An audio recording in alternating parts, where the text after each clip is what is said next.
Se tem um assunto que não sai da pauta do Legislativo, é a reforma política. Ela é a rainha das reformas, porque é através dela que nós vamos conseguir fazer com que o país entre no eixo. Que ela é necessária, todo mundo concorda, mas anda a passos lentos. Todo mundo tem o seu projeto de reforma. A Câmara vota lá e manda para cá. Aqui o Senado vota e manda para lá. Nunca se encontram. Com eleições se aproximando, a discussão sobre reforma política ganha força. Tanto o Senado quanto a Câmara têm propostas sendo debatidas.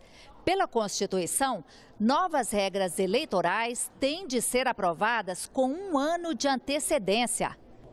Será que dá para mudar alguma coisa a tempo de valer nas eleições de outubro de 2018? Dá para mudar muita coisa, né? Mas eu penso que vai ser difícil mudar alguma coisa substancial, sendo que o Congresso que está aqui, ele já está de olho nas eleições de 2018. Tem alguns pontos que já são consensuais.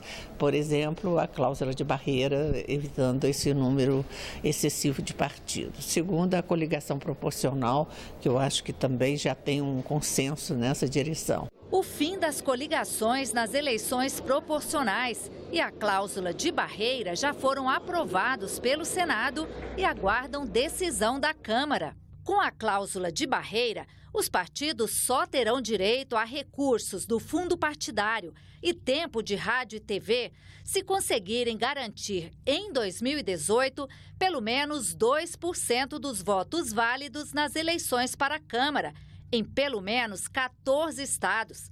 A partir de 2020, o corte sobe para 3% dos votos em 14 estados.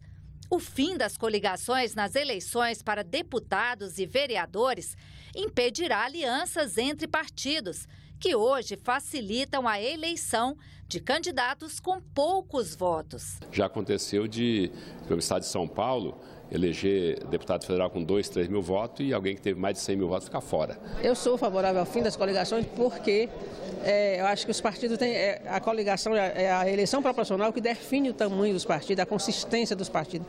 Então, eles têm que mostrar o que eles são.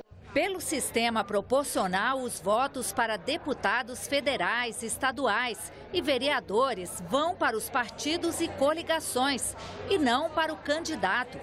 Para as eleições de 2018, o caminho deverá ser o distritão, em que são eleitos os mais votados de cada estado. Há hoje uma tendência na Câmara dos Deputados, até pelo momento político que o Brasil está vivendo, é esse voto majoritário, vai os mais votados. Vai ter que ser votado alguma coisa, ou fica como está, ou você evolui para o distritão, ou você evolui para o distrital misto.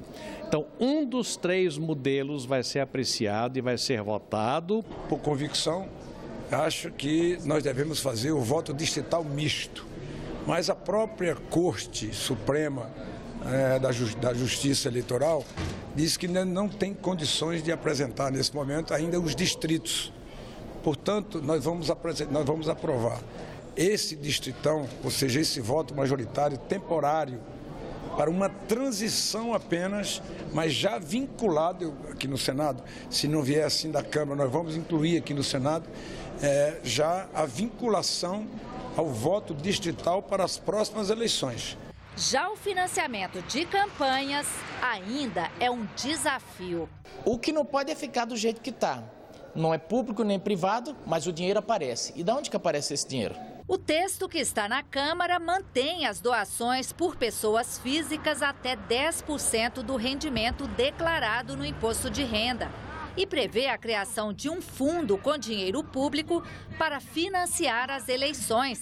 Para 2018, o valor seria de 3 bilhões e 600 milhões de reais. Vamos ser francos, né? Não há nenhuma reforma política em curso. O que há é um trabalho para instituir o fundo eleitoral, que custará mais de 3 bilhões e 500 milhões de reais aos cofres públicos. E para viabilizar esse fundo, fala-se na adoção do distritão. São duas propostas que devem ser acolhidas na Câmara dos Deputados e que chegarão aqui ao Senado. Historicamente no Brasil, este financiamento foi feito pelo setor empresarial e esse processo terminava resultando numa corrupção muito forte no Brasil. Esses recursos não terão acréscimo nas despesas do orçamento da União.